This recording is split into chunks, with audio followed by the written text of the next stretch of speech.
რიშიკეში. ქალაქი, სადაც მოხვედრა ყველა სულიერი მაძიებლის ოცნება. ქალაქი, რომელსაც უპირობოდ უყვარხარ, ზრუნავს და დიდი ხნის კითხვებზე ჩურჩულით პასუხობს. ოღონდ მას შემდეგ, რაც ჯერ შენს ამღვრეულ გონებას გააჩუმებს და მოტანილ სიმძიმეს დედა განგა ჩამოგრეცხავს. არსებობს გამოცდილებები, რომელსაც მხოლოდ სიჩუმე ან პოეზია აღწერს. ასეთია რიშიკეში.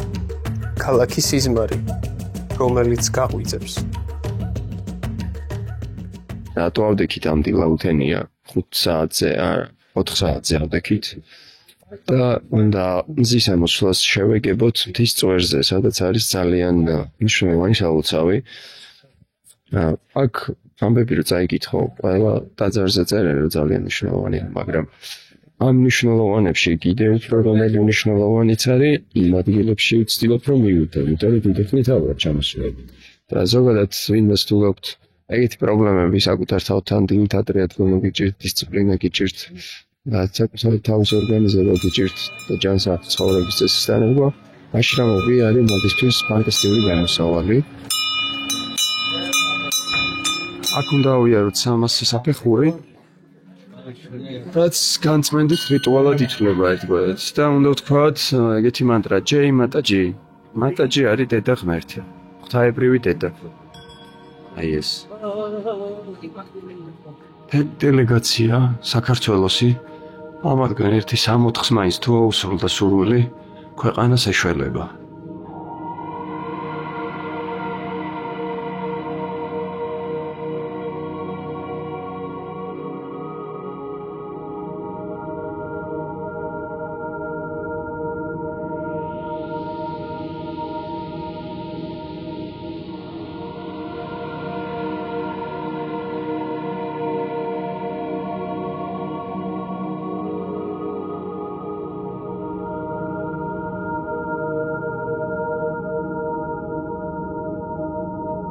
კუნჯაპური რიშიკეშის ერთ-ერთი წმინდა ადგილია. სატის შივას პირველი ცოლი იყო. მას შივა ძალიან უყვარდა. სატის მამას მეფე დაქშას შივა დიდად გულზე არ ეხატებოდა და მისი დამცირება განიზრახა. მოიწვია ინდოეთის ყველა დიდებული, მეფე და ღმერთი და გამართა დიდი რიტუალი, სადაც შივა არ მოიპატიჟა. ცერემონიის დროს სატის მამა შივას ირონიულად და დამცინავად მოიხსენიებდა. ეს სატიმ ვერ მოითმინა და მამამის მიმართა. ეს სხეული, რომელიც შენგან მივიღე, აღარ მჭირდება. მან მედიტაცია დაიწყო და შინაგანი ცეცხლით საკუთარი სხეული დაწვა. როდესაც შივამ სატის გარდაცვალების ამბავი შეიტყო, მისი თმებიდან შვამ რისხანე მეომარი, ვირაბჰადრა, რომელიც წვეულებას თავს დაესხა და მთელი ცერემონია გაანადგურა. შივა სატის სიკვდილით იმდენად დანაღვლიანდა, რომ მანის ხელებში აიყვანა და მთელი სამყაროს გარშემო გლოვით დაეხეტებოდა. ამან ბალანსი დაარღვია. ამიტომ ღმერთმა ვიშნუმ, რომელიც სწორედ ბალანსზეა პასუხისმგებელი, სატის სხეული 53 ნაწილად გაჭრა. ეს ნაწილები ინდოეთის სხვადასხვა ადგილებში დაეცა და ამ ადგილებს შაქტი-პითი ეწოდება, სადაც განსაკუთრებულად ძლიერია ღვთაებრივი ფემინური ენერგია. პუნჯაპური ერთ-ერთი მათგანია, სადაც სატის გული განისვენებს. მოგვიანებით სატი ხელახლა იშვა, როგორც დევი პარვატი, რომელიც შივას მარადიული ცოლი გახდა. წმინდა ადგილების მონახულებას ის დიდი უპირატესობა აქვს და შენ არაფრის გაკეთება გიწევს, გარდა იმისა, რომ უბრალოდ უნდა ჩამოშდე და გაეხსნა. დანარჩენი თავისთავად ხდება.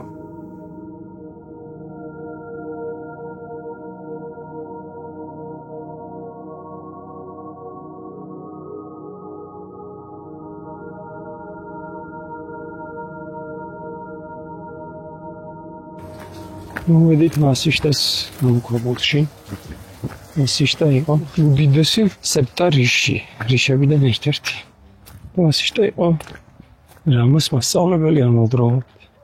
მოგხაურობას ისე გითხარით თუ არა, რომ იესოს გამოქვაბულსაც უწოდებენ. ერთ-ერთი მითის მიხედვით მაგას გადაცემა გაკეთებული გვაქვს. პირველ სეზონში ერთ-ერთი პირველი გადაცემა იყო. არსებობს ეგეთი მოსაზრება, რომ ის უცნობი წლები, რაც ქრისტეს ბიოგრაფიიდან არის. ქრისტემ გაატარა აღმოსავლეთში, ინდოეთში, ტიბეტში, ნეპალში. ერთ-ერთი ვერსიით აქ რიშიკეში ცხოვრობდა.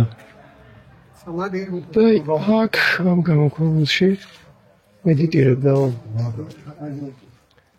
ამას ადასტურებენ აქტუალურები ამბობენ. ვერ ვიტყვი რომ ეს ტურიზმის ნაწილი არის, მაგის გამო ბევრი ადამიანი არ მოდის მაინც და მაინც. ეს ჭერა. როგორც ამბობენ, ძალიან ძლიერი ენერგეტიკის გამოქვაბულია და აფრიკაში შევიდეთ აუცილებლად. ეს ჯეზუს კეივს ეძახიან, იესოს გამოქვაბული, მაგრამ მასიშტას გამოქვაბული ქვია, ეს ჯეზუს კეივი, უფრო ისეთი სახელია არაოფიციალური. ვერამ ჩემთვის უფრო საინტერესო.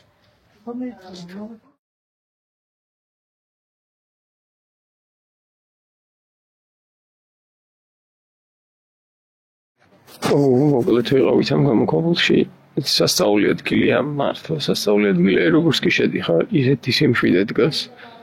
ეს სიმშვიდე არ არის გამოქვაბულის სიმშვიდე, რაღაცა ღვთაებრივი სიმშვიდეა. ძალიან მინდოდა რომ მეჩვენებინა გამოქვაბული თვითონ გადაღება რა თქმა უნდა არ შეიძლება. მაგრამ მაინც ვიფიქრე რომ გადავიღებ თქო. იმიტომ რომ მაყურებელს ვაჩვენებ მეთქი, არა უშავს ცუდი განსხვავება არ მაქვს. ამერაც ისეთი მაქვს რომ დიდად არ ჩანს პატარა ჯიბიდან შემიძლია გადავიღო. ეს გეგმა როგორც კი დავალაგე კედელს თავი ავარტყი მაგ დროს. და ჩავთვალე რომ იმ კედელმა წავომარტყა და ჰეი, არ გადამიღო, შემაიგუნო ვირიშულო. იმედიტირეთ საკმაოდ დიდხანს დრო როგორ გავიდა, ვერ გავიგეთ. და ძალიან დამშვიდებული ვარ, შეიძლება მაინც დამშვიდებული ვარ. მაგრამ ახლა გაცილებით დამშვიდებული ვარ და სულ სხვანაირი ჩანს. აქაურობა ხარ სუღურებ. ძალიან სხვანაირი ჩანს. მანამდე უფრო აღელვებული იყო.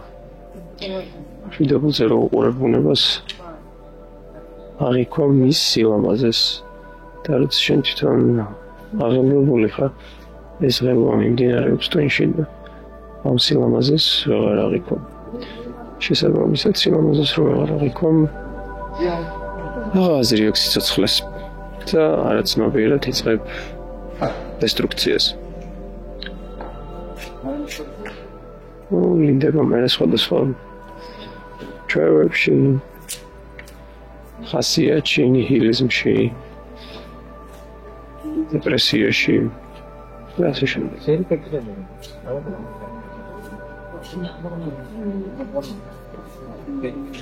კონდომ სიმშვიდე არის მას ფუფუნება რომელიც აი სადაც უნდა მოვიპოვოთ 100 წლის მერე პენსიაზე რომ გავალთ აი მე მოვტოვებ სიმშვიდეს ეგრე არის სიმშვიდე და დაიწყოს ყველაფერი თუ თავშვიდ და სიმშვიდე გვჭირდება ადამიანებს ჩვენ გულებში ჩვენს გონებაში აუცილებლად მე მჯერა და დარწმუნებული ვარ აუცილებლად დამშვიდდება მთლიანად სიტუაცია შესაძლოა. ერთ ადამიანს შეუძლია დამშვიდოს თავისი გარემო და ესე ექსპონენტურად გავრცელდეს სიმშვიდის ტალღები. და ეხა ისეთ ეტაპზე ვართ თითქოს ადამიანები, რომ მე მგონია, რომ მეტი არც მოგოთხოვება რა. ერთმანეთი რო არ გვეზიზღებოდეს, ერთმანეთი რო არ გძულდეს. ეგ მოგოთხოვება. ხელვა ტელევიზორში, ხელვა Facebook-ზე, ხელვა სოციალურ შეტევებში, ყველგან სადაც შემოყურება არის მიმართული. კოკოსაში განაცადოს მე იგივე გადმოდინდების და ამ ხელვას ლოვეროთ მე რა ხელვას შევავრცელებ.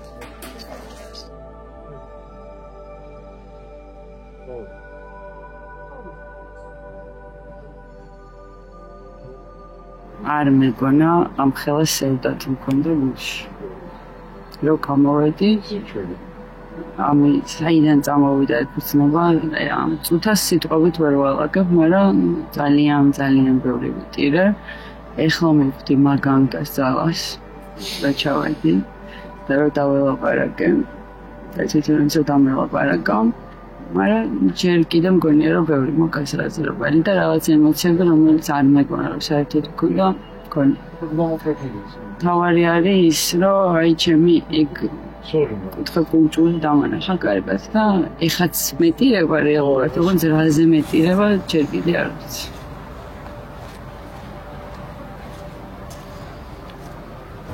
ხო, ეს რაღაცებს იწვევს სიწმინდეებთან შეხება, ამ შეხებისთვის ჩემი აზრით ცოტა მზად უნდა იყო. და ცოტა გაწმენდილი. შენში უნდა იყოს სივრცე, რომ სიწმინდემ შემოღწევა შეძლოს. თუ შემოაღწია, მე თავისთავად კეთდება ყველაფერი. აღარ გჭირდება შენ ძალის ხმევა. მისთვის რომ რაღაცა მოინანიო. თავისით ხდება. სულ თავისით ხდება.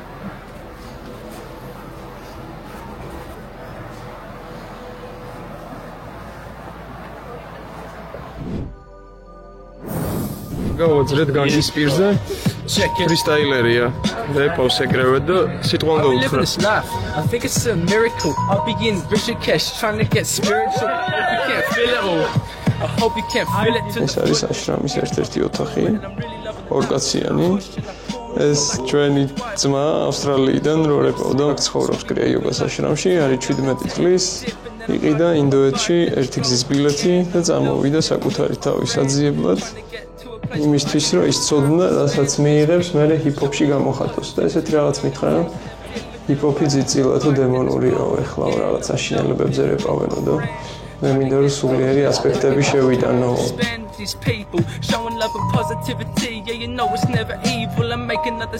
გურუების ფოტოები და ჩვენთვის ყველაზე საყვარელი.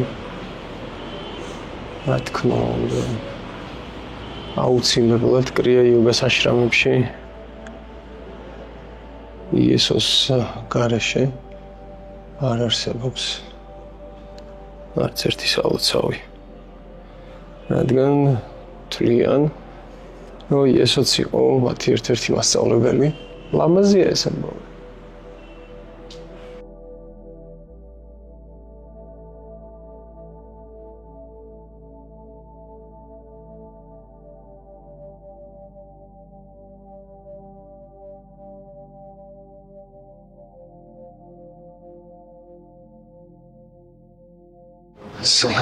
სასწაული ენერგია იყოს სამედიტაციო დარბაზში.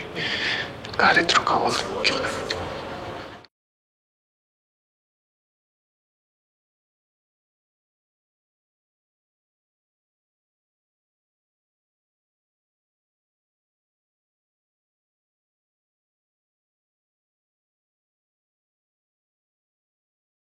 ძალიან ბევრი აშრამი და ძალიან მოვიარე.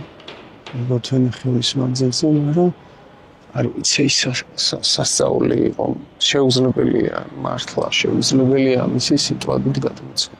რაც ალბათ ოსტატებს უმედიტირიათ ის ენერგეტიკა იქვე დაგროვებული. ჩამქრალი იყო ხა შუქი არენთო და ვერ გაჩვენებდით ვერც გადავიღებდი ვერაფერს და ვერც ყვანთებდი შუქს მომ. შიგნით მასწავლებლების ფიგურები იყვნენ და ეს ფიგურებიც ცოცხალია თითქოს რაღაცა თავისი ენერგეტიკა და ყველა ამ დიდი გურუს ენერგია მოტივირდა და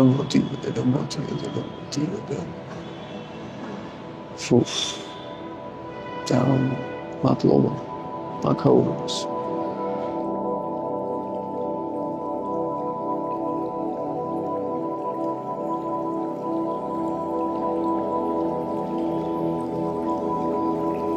ესენი არიან კრია იოგას გურუები და მასწავლებლები. კრია იოგა 19 საუკუნეში გამოჩნდა. წარმატება მანაც ძალიან მალე მოიპოვა ამ ადამიანების წყალობით. და ზოგადად იოგანანდა ალბათ მე-20 საუკუნის ერთ-ერთი ყველაზე გამორჩეული სულიერი მასწავლებელია. აი რამდენი ადამიანი შემოხვდა. მე თითქმის 2 თვეა აქ მოგზაურობ აშრამებში. დავდივარ ნახულობ სხვადასხვა მაძიებლებს. აი უამრავი ადამიანი შემოხვდა. და ალბათ ერთი 80% მაგათგან მითხრა რომ იოგანანდას წიგნმა, იოგის ავტობიოგრაფია მოახდინა აი ეს მთავარი გარდატეხა მათ ცხოვრებაში. კიდე ერთი წიგნი იოგანანდასი, რომლის შესახებაც ადრე გაგონილი მქონდა, მაგრამ მე დავიწყებული მქონდა. რასაც ქვია Yoga of Jesus, იესოს იოგა და ამაზე გადაცემა გავაკეთეთ ჩვენ არის ეგეთი ვერსია რომ აქ მოგზაურობდა და ეცნობოდა ცოდნას. მე მგონია რომ რიშიკეშიდან წამოსვლა არ მიწერია.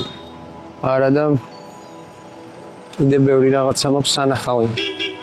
აქ საინტერესო ფაქტი ის არის რომ ინდოეთში არსებობს რაღაცა ცენტრალიზებული ეკლესია. რელიგია, აი როგორც დასავლეთში არის ხო, მაგალითად არის რომის პაპი ცენტრალური ფიგურა, არის პატრიარქი, არის კონკლავი, წმინდა სინოდი, რაღაც ვერტიკალია ხო? და ეს ვერტიკალი რაღაცა წესებს ადგენს და მე ამ წესებს ემორჩილება დანარჩენი ეკლესია. აქ ეგეთი რაღაცა არ არსებობს. აქ ესეთი პრაქტიკაა, რომ აი არიან ადამიანები, რაღაც სულიერი ცხოვრებით ცხოვრობენ. იხდებია რომ მათი მოწოდება არის რაღაც მედიტაცია, ღმერთის ძიება, წმინდა ტექსტების კითხვა, მერე მიდიან აშრამებში, მართულობენ, ლოცულობენ, მედიტირებენ და რაღაც მომენტში ალბათ რაღაცა გასხივოსნებას აღწევენ, ან ხილვები ეწყებათ, ან რაღაცა ეგეთი ხდება და მოსწავლეებიც უშტებიან. როდესაც ადამიანი რაღაცა ღვთაებრივ მდგომარეობაში გადადის, მერე ადამიანებს იზიდავს. სხვა ადამიანებს ეკრობიან. მე აშენებენ თავიანთ აშრამებს და ამ აშრამებში აზიარებენ იმ წესებს და გზას, რა გზაც თვითონ გაიარეს. გზა არის ძალიან ბევრი. მოგეხსენებათ შივამ და იოგმა ადიოგი 112 გათავისუფლების გზა აღწერა, 112 გზა დაუტოვა ადამიანს, 112-ს ყველა ყოველი აპრაქტიკებს რა. გააჩნია ვინ როგორი ტიპია, ზოგს მენტალური სხეული აქვს აქტიური, ზოგს ემოციური სხეული აქვს აქტიური, ზოგს ფიზიკური სხეული აქვს, ზოგს ისეთი, ზოგს ასეთი და მოკლედ აი ესეთი მრავალი გზის სამედიტაციო ცენტრები, აშრამები არსებობს და ვისაც სად უნდა იქ მივა და იქ იპოვის რა. და არ უნდა შეუთანხმო არავის თუ აშრამის აშენება მოგინდა. თუ ყავს მოსწავლეები, ყავს სპონსორი, მიდი და აშენ. თუ არ ყავს მოსწავლეები და მიმდევრები ვერ იარსებებ უბრალოდ და ესეთი ბიუჯეტიც არ არის სახელმწიფო რო აფინანსებდეს. ძირითადად დონაციებზე არსებობენ მთლიანად რა. ისიც ეგრეა რა, როცა გამოჩნდება სულიერი მასწავლებელი ძლიერი, იმ სულიერ მასწავლებელს გამოუჩნდება სპონსორი. იმიტომ რომ სპონსორი იღებს ისეთ წყალობას, რასაც ფულით ვერ იყიდის. და მოკლედ მას უხირს. ეგეთი პრაქტიკაა რა, რაც ჩემი აზრით უფრო მეტ თავისუფლებას იძლევა. ალბათ ეგრე ჯობია ჩემი აზრით. ეხლა საქართველოში წარმოიდგინეთ ვიღაცა დაუშვათ არსებობს ადამიანი. თუ მორწმუნე თუნდაც დადის ეკლესიაში და მიაღწია რაღაც სულიერ რეალიზებას. გაეხსნა ნიჭი ან ქადაგების ან გადმოვიდა მასზე რაღაცა ძალა, მადლი ეხლა იმ ადამიანმა რომ დაიწყოს თუნდაც საუბარი ქადაგება ხო ვერ იზამს უნდა გაიაროს რაღაცა გზა რაც დადგენილია ცენტრალური წესებით და ის იმას რო გაიulis და აღიკვეცება და რაღაცა წესებს დაიცავს და ეცემა მაგის უფლება. ახლა და აქ ეგრე არ არის რა. ამიტომ არის ძალიან დიდი თავისუფლება რა. რელიგიაში.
არ მოეწონა რომ უღებდი ხედა. მოკლედ მივიდიოდი, მე გითხარით უკვე ეს ქალაქი სასწავლების ქალაქია თქო. მივიდიოდი სადღაც ძალიან დარწმუნებული ვიყავი რომ 5 საათზე იწყებოდა საცანგი, სადაც უნდა მივსულიყავი. ჩამოვიარე ქუჩაში და შემხვდა ერთი ადამიანი რომელიც გიტარაზე უკრავდა, გადავიღე კიდევაც ერთად ვცხოვრობდით ჩვენ ჰოსტელში.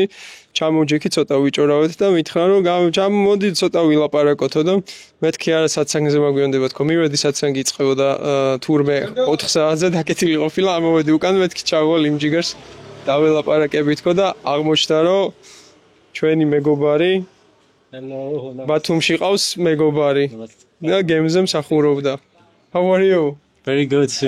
Namaste. Namaskaram. Namaskaram.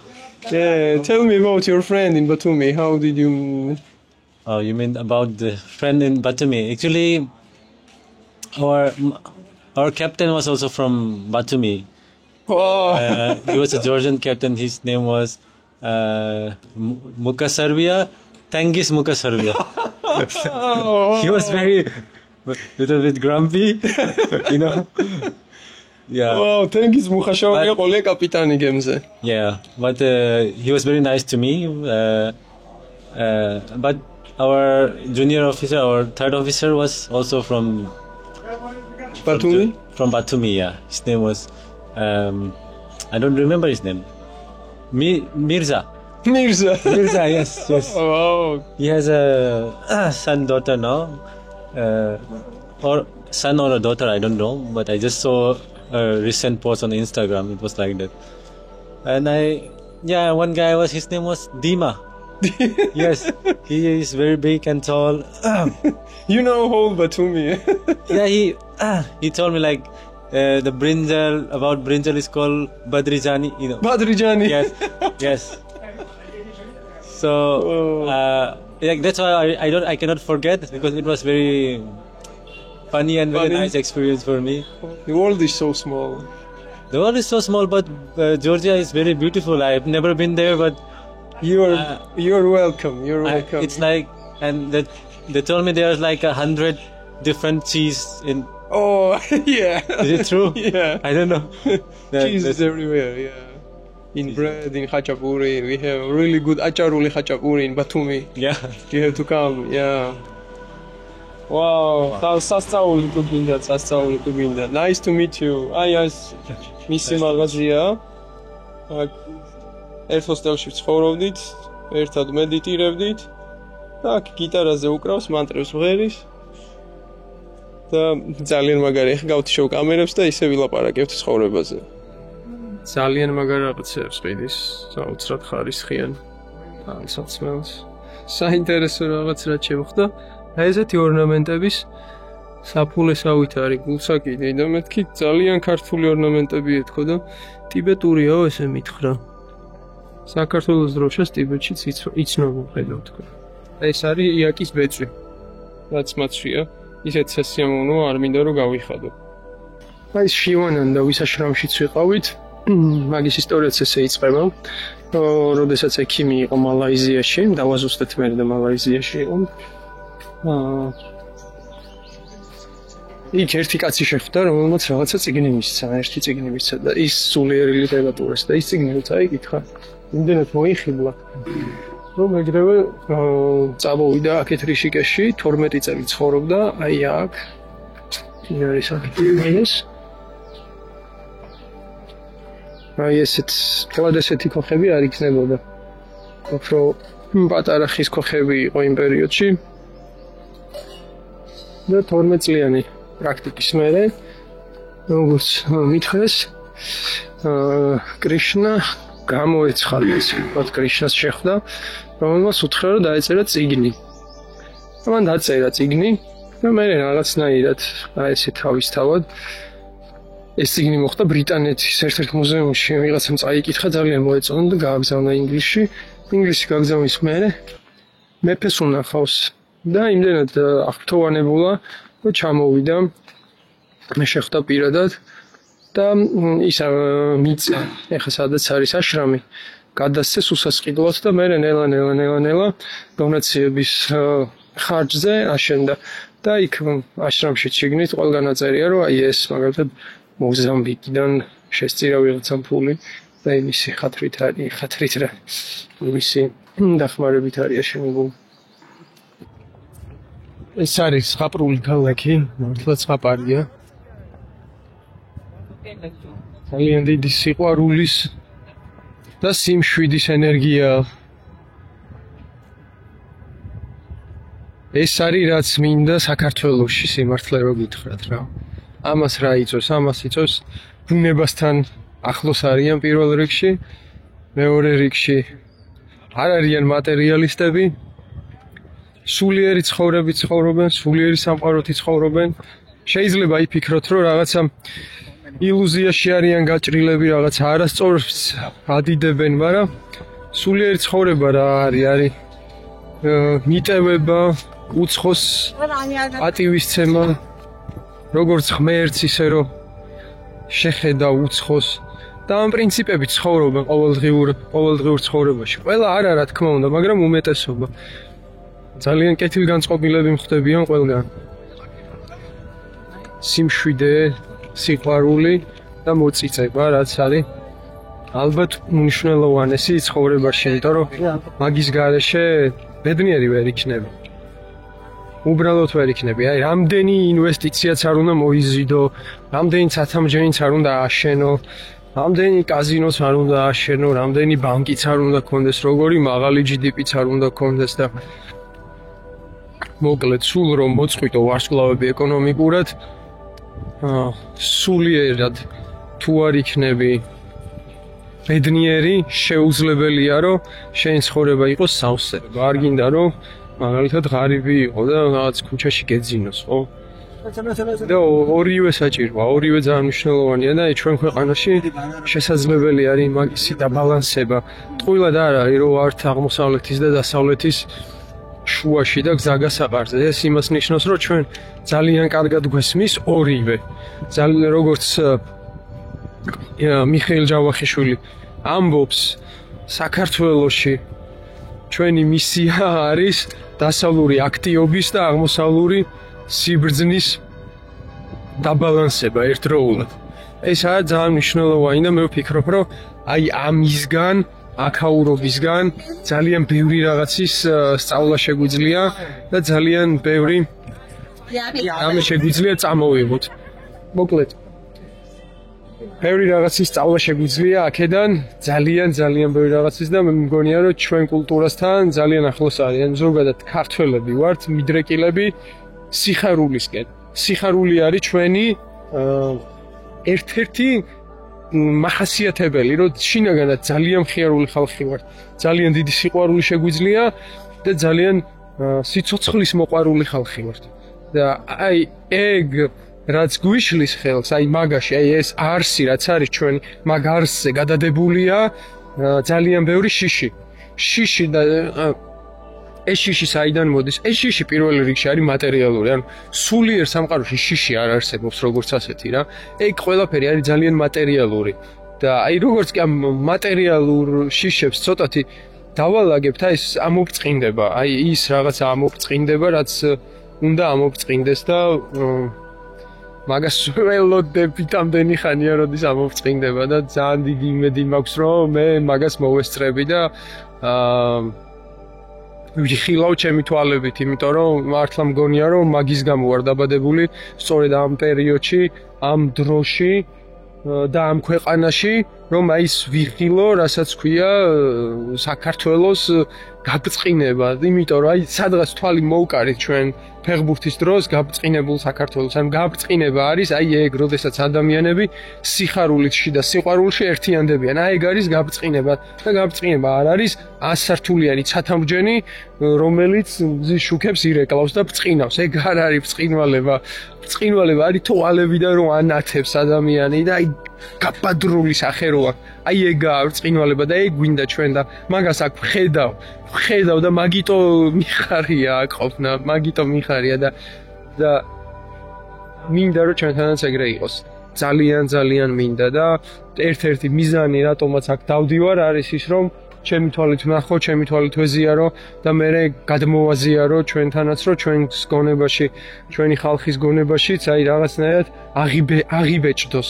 ეს მომენტი აღიბეჭდოს და მივხვდეთ რომ არსებობს გზა, არსებობს ბედნიერების, სიყვარულის და სიცოცხლის გზა და ძალიან მიყვარს სახარებიდან იყავით უმციკლო ვითარცა მტრედი და გონიერნი ვითარცა გველნი.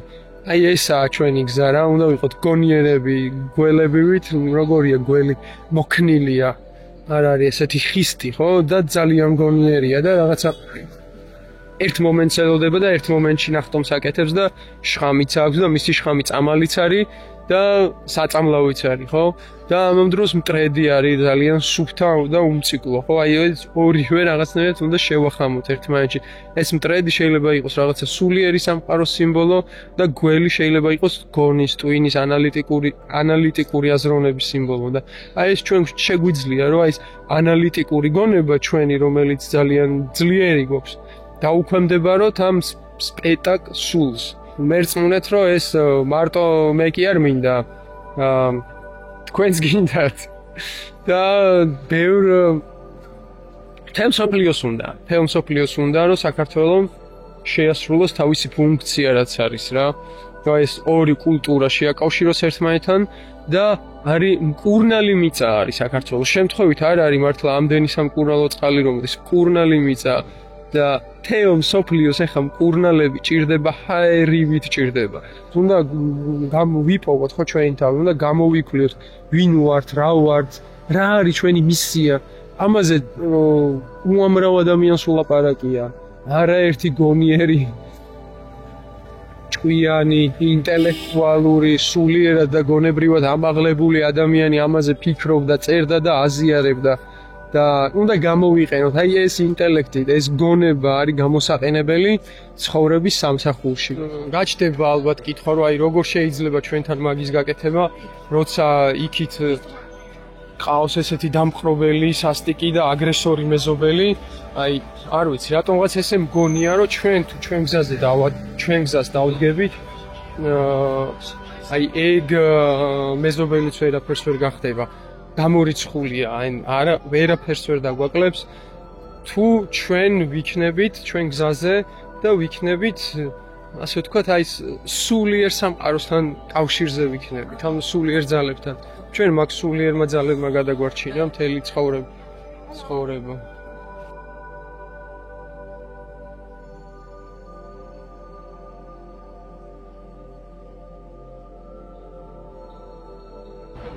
აი ესეთი ულამაზესი კაფე ქალაქ შიკეში. ეს შესვლა ძალიან ლამაზი.